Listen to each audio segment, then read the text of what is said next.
जानकारी की कमी की वजह से कई बार पीएफ के मेंबर ऐसी गलती कर देते हैं जिसकी वजह से उनका रिकॉर्ड खराब हो जाता है। अगर आप पीएफ के मेंबर हैं तो मैं आज आपको ऐसी गलती बता रहा हूं जो आपको अपनी सर्विस में नहीं करनी है। अगर आप अपनी सर्विस में ऐसी गलती करेंगे तो आपको बाद में पछताना पड़ेगा और फिर आपको ऐसा कहने को होगा कि यार हमें पहले पता होता तो हम ऐसी मिस्टेक नहीं करते। ध्यान से देखिएगा क्या है मिस्टेक। सबसे इम्पॉर्टेंट चीज़ ये है जो मैंने अपने पहले वीडियोस में भी बताया है, आज दोबारा बता रहा हूँ कि जब भी आप एक जगह नौकरी छोड़ रहे हैं तो वहाँ प्रॉपर रिज़ाइन दीजिए, उसके बाद ही आपको नई कंपनी में ज्वाइन करना है। यहाँ हो क्या रहा है, होता ये है कि व्यक्ति एक जगह पे पहले नौकरी कर रहा है, जैसे यहाँ पे कंपनी नंबर 1 में उसकी नौकरी चालू है, लेकिन वो क्या करता है कुछ लालच में या कुछ जानकारी की कमी की वजह से वो क्या करता है, होशियारी करता है कि हमने पहले वाली कंपनी को जानकारी नहीं दी और हमने ट्रायल करने के लिए दूसरी कंपनी ज्वाइन कर ली। और जब हमने दूसरी कंपनी ज्वाइन कर ली और बाद में हमने देखा कि भाई यहाँ तो हमारी दूसरी सर्विस भी आ गई, फिर वो क्या करते हैं, फिर वो डर के मारे हमारी दूसरी कंपनी को छोड़ देते हैं और वापस से पहली कंपनी में चले जाते हैं नौकरी करने, जैसे कुछ हुआ ही नहीं। ऐसे में क्या होता है, ऐसे में उनकी जो लास्ट कंपनी है वो हमारी सेकंड वाली कंपनी बन गई और अब अगर वो फाइनल सेटलमेंट करना चाहेंगे तो यहाँ पे इनकी सर्विस ओवरलैप हो गई। ओवरलैप कैसे हो गई, क्योंकि मान लो कि ये जो भी टाइम पीरियड है इस टाइम पीरियड को आप यहाँ पे भी काम कर रहे थे और ये सर्विस जो है अब ओवरलैप हो गई, तो ये समस्या अब बड़ी हो गई है और इसे आप ट्रांसफ़र नहीं कर पाएंगे।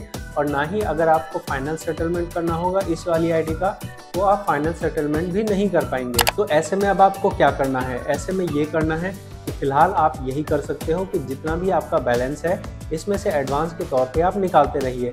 मैं यहाँ आपको प्रॉपर प्रोसेस करके दिखा रहा हूँ कि मैं इस केस को एक्चुअल में कैसे करता हूँ।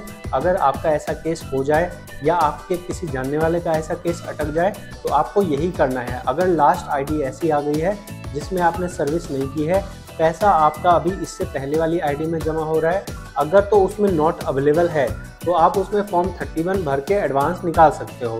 मैं यहाँ पे आपको एक बार इनकी पासबुक दिखा देता हूँ। हम यहाँ पासबुक पे आए हैं, पासबुक पे हम जाएंगे।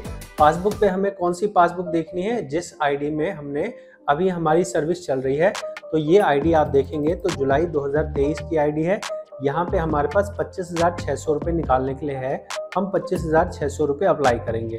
हम कैसे अप्लाई करेंगे, अप्लाई करने के लिए हमें ऑनलाइन सर्विसेज में जाना है, उसके बाद हमें यहाँ पे जाना है ऑनलाइन क्लेम में, फिर हम यहाँ पे फॉर्म भरेंगे। तो जो आपको मैं यहाँ दिखा रहा हूँ ये एक्चुअल में काम किया जा रहा है, तो ऐसा मैं कुछ भी आपको नहीं बता रहा हूँ जो एक्चुअल में मैं नहीं करता।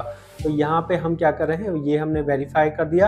अब आप यहाँ नीचे देखेंगे तो हमारे पास क्या आ रहा है, नीचे हमारे पास जो सर्विस आ रही है वो लास्ट सर्विस आ रही है जिसके अंदर रिज़ाइन पड़ा हुआ है।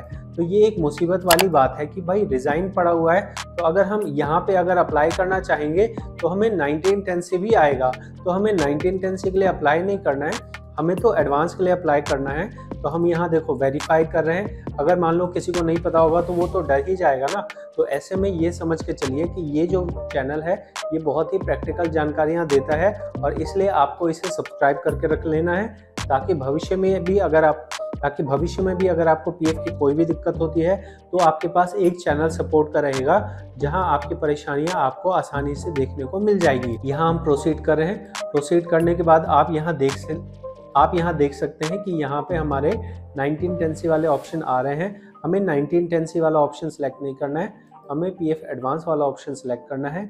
इसके बाद हमें सर्विसेज में जाना है। सर्विस के अंदर जो हमारी सर्विस है जिसमें हमारा पैसा अभी है वो सर्विस हमें सेलेक्ट करनी है। फिर रीज़न हमें सेलेक्ट करना है। आप यहाँ देख लीजिए जो रीज़न हमारे लिए एप्लीकेबल नहीं है वो रीज़न यहाँ पे आ चुके हैं और उसके बाद हम इलनेस रीज़न सेलेक्ट कर रहे हैं। एक चीज़ आपके कन्फ्यूजन हो सकती है कि भाई अगर हम 19 करेंगे तो क्या हमें पहली वाली आईडी के पैसे मिलेंगे? नहीं, पहले वाली के नहीं मिलेंगे। आपको मैं यहाँ दिखा देता हूँ। देखो जब हम 19 सेलेक्ट कर रहे हैं ना तो यहाँ पे हमें कोई भी कंपनी सेलेक्ट करने के लिए नहीं बोल रहा है। तो 19 का मतलब यही रहता है कि जो सबसे लास्ट वाली आईडी है उसमें जो पैसा होगा वो ही आपको मिलेगा। तो हमारे जो पैसे हैं वो तो फर्स्ट आईडी में है, इसलिए हम यहाँ पे पहली वाली आईडी सेलेक्ट करेंगे। वापस से मैं इलनेस कर रहा हूँ और यहाँ पे जो हमें अमाउंट भरने का है तो मैं यहाँ पे ज़्यादा अमाउंट भर रहा हूँ और आप चाहें तो जो भी आपको ज़रूरत हो, जितना अमाउंट ज़रूरत हो, एम्प्लॉय शेयर में जो भी आपका अमाउंट हो वो आप भर सकते हैं, कोई प्रॉब्लम नहीं आएगी। और यहाँ पे हमारे पास जो पासबुक या चेक है वो हम ले लेते हैं। यहाँ पे एक बार मैं देख भी लूँगा, आपको भी रिक्वेस्ट करूँगा आप एक बार देख लीजिए। जो भी आप पासबुक या चेक लगा रहे हैं वो साफ-साफ नज़र आना चाहिए, उसके बाद ही आपको फॉर्म भरना है। तो यहाँ हमने फॉर्म भरने के लिए अप्लाई कर दिया है और हमें ओटीपी की ज़रूरत है। और यहाँ पे ऐसा जिस पर्सन का है वो अभी ऑफलाइन में है, तो लगता नहीं है कि अभी फ़िलहाल ये ओटीपी देंगे, लेकिन निश्चित तौर पे आपको अगर अप्लाई करना है तो आपको इसी तरह अप्लाई करना होगा। अप्लाई करने के बाद 100% आपके पैसे आ जाएंगे। जो एडवांस का आप अप्लाई करोगे, एडवांस का अप्लाई होने पे आपके पैसे आ जाएंगे। तो यहाँ एक बार कॉल करते हैं, देखते हैं ओटीपी अगर अभी अवेलेबल हो जाए तो। आपको यहाँ पे बस इतना ही करना है कि यहाँ आपको ओटीपी सबमिट कर देना है और ये आपका क्लेम का काम कंप्लीट हो गया। तो ये जानकारी आपको कैसी लगी है? प्रैक्टिकल जानकारी देता हूँ, जो भी मैं बता रहा हूँ इस चैनल पे जो भी आप वीडियो देखोगे सारी की सारी प्रैक्टिकल काम किया हुआ है। जो प्रैक्टिकल किया हुआ है वही आपको यहाँ पे दिखाया जाता है। बाकी अगर आप कोई चैनल देखेंगे तो वहाँ पे 90% चांस ये है कि एक जगह से कॉपी किया और दूसरे जगह ने बता दिया, कॉपी पेस्ट चलता है। और जो लोग वीडियो बना रहे हैं उनको उतनी जानकारी नहीं होती है, तो वो तुक्का पेलते हैं, इसलिए वो कई बार जाने अनजाने गलत जानकारी दे देते हैं। तो आपसे रिक्वेस्ट है कि जब भी आप वीडियो देखिए तो उसमें एविडेंस देखिए कि क्या वो चीज़ प्रूफ करके दिखाई जा रही है।